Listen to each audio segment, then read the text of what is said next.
Hi everyone, I'm the Canadian lad, and today's video is dedicated to all three Spider-Man that we had in the last 2 decades. Now I know many of you love Tobey Maguire Spider-Man or Tom Holland Spider-Man, or some people would even prefer Andrew Garfield's version. Now opinions are subject to someone's personal preference, but in this video I'm gonna try to explain which one among these 3 depictions is the most loyal to the comic books. Now I might be a little bit biased towards Tom Holland Spider-Man because of my attraction to the MCU, but I'm gonna try to be as neutral as possible and unveil facts in front of you so you can judge for yourself who is the best Spider-Man between these 3. So without any delay, let's begin. I'm gonna begin with Tobey Maguire Spider-Man and tell you what it got right and what it got wrong. Then I'll talk about Andrew Garfield's and then work my way up to Tom Holland. Now Tobey is the original Spider-Man, doesn't matter whether you like him or not. And I'm gonna ignore Nicholas Hammond's Spider-Man for this entire video, so don't blame me. Anyway, Tobey Maguire played a very accurate Peter Parker when it comes to his overall life. A broke teenager trying to get the girl while constantly having to deal with Jameson. But one thing it got wrong is the fact that we never got to see Peter Parker's actual intelligence throughout the trilogy. He doesn't make his own web shooters. The one thing that testifies how brilliant Peter Parker is was taken away from him in his movies. Which brings me to Andrew Garfield's portrayal of Spider-Man that gave us all the details about how he came up with his own web shooters. And I like this scene from the Amazing Spider-Man 1 where Peter Parker randomly swings around using chains, which later gives him the idea of developing his own web shooters. And the reason I'm focusing so much on web shooters is because his brain is also a part of his power. So the Amazing Spider-Man totally nailed this part. But here's one thing they got entirely wrong. The way they showcased the teenage lifestyle of Peter was nowhere near of how an actual teenager lives. Andrew Garfield's Peter Parker was way too cool to be accurate. Except 1 or 2 scenes, his and Gwen Stacy's love story never felt like a love story between 2 teenagers. The key feature that makes Spider-Man loved all over the world is the fact that he's in high school and still struggles with normal teenager things. But Garfield's Peter Parker is never seen struggling with everyday teenage life. He only gets bullied once, and whenever Flash came to bully him again, it was Peter who turned the table and took revenge instead. So this version of Peter Parker behaves exactly the way Spider-Man behaves, whereas it shouldn't be the case. Peter Parker and Spider-Man are supposed to be 2 different personas. And that brings me to Tom Holland's Spider-Man. Notice when Tom Holland's Peter Parker puts on that mask, he transforms into a totally different person. The person he wishes he could be in his regular life, but doesn't have the courage to do so. But the mask gives him the ability to be that person. Tom Holland's Spider-Man was the only portrayal that actually depicted that. You can see very clearly how different he is as a person when he puts on the mask versus when he isn't wearing the mask. Of course, each and every actor has their strong points, but the purpose of Spider-Man is to be more relatable. Unlike Tobey and Andrew Garfield, Tom's version of Spider-Man isn't automatically good at being a superhero. He makes a lot of silly mistakes, and this progression as a character is what makes him endearing. In other portrayals, once they become Spider-Man, they automatically seem to be good at everything and doesn't worry about school at all. However, it is shown that Tom's Peter Parker still worries about school, homework, and everyday teenage life. Being a superhero is not his main priority, but the other actors fail to achieve this key factor about Peter Parker. Peter is supposed to be quiet, mild-mannered, and an easy target for bullies. Tobey Maguire fits this quite nicely. Spider-Man, however, is somewhat cocky, a smart mouth, and likes to make his jokes while fighting the bad guys. Andrew Garfield fits this role quite nicely, but Tom Holland perfectly mixes the 2 iterations of Spider-Man. When playing Peter, Tom plays it off quiet, reserved, and you can see how Flash can taunt him at any time. However, as Spider-Man, Tom is a smart mouth. My favorite example is from Captain America Civil War when he shouts, "You have the right to remain silent," while fighting with Falcon.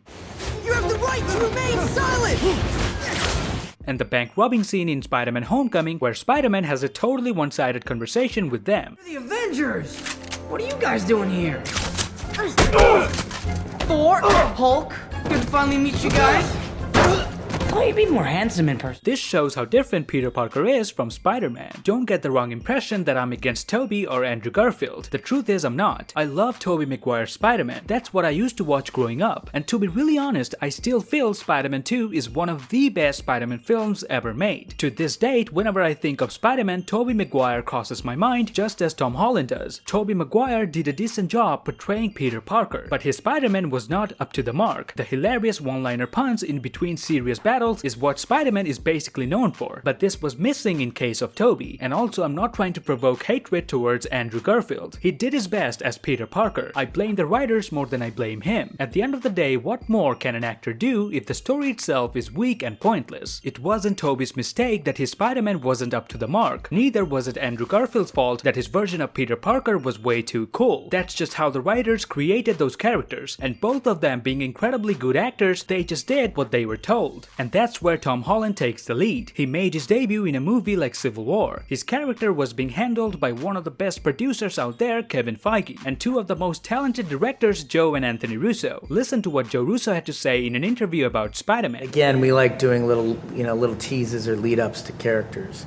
And everybody knows what that means immediately, and then it's shot in a certain way where there's a shadow and a web, and he's flared in the sun, and he lands, and he is the first thing that he's done in costume is a steel cap shield from him. Underoos!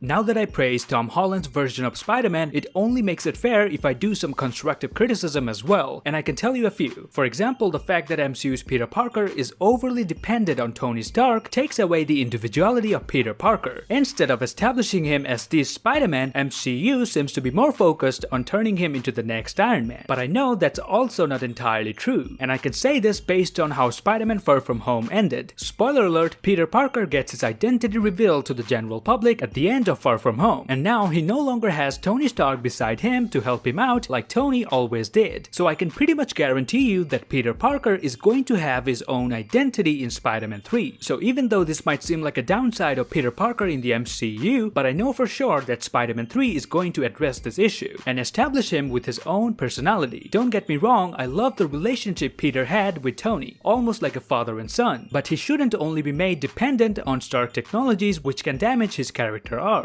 And that's that. With all due respect to Tobey Maguire and Andrew Garfield, Tom Holland is my favorite live-action Spider-Man, and before Tom Holland arrived, it was always Tobey. And as I said, I still believe Spider-Man 2 of Tobey Maguire is one of the best Spider-Man movies ever made, and he will always remain the OG Spider-Man in my heart. But for now, Tom Holland takes the first place. And as far as The Amazing Spider-Man is concerned, I don't think that movie is as bad as people make it to be, but the sequel of that movie was all over the place, which eventually ruined the entire franchise, which is nothing but bad luck for Andrew Garfield. More on that on a different video. Now, if you're not a subscriber, please grab the subscribe button, and if you still disagree with what I said, then please let me know your thoughts on comment section down below. But if you liked what I said, then give me a thumbs up and follow me on Instagram. I will see you lads in the next one.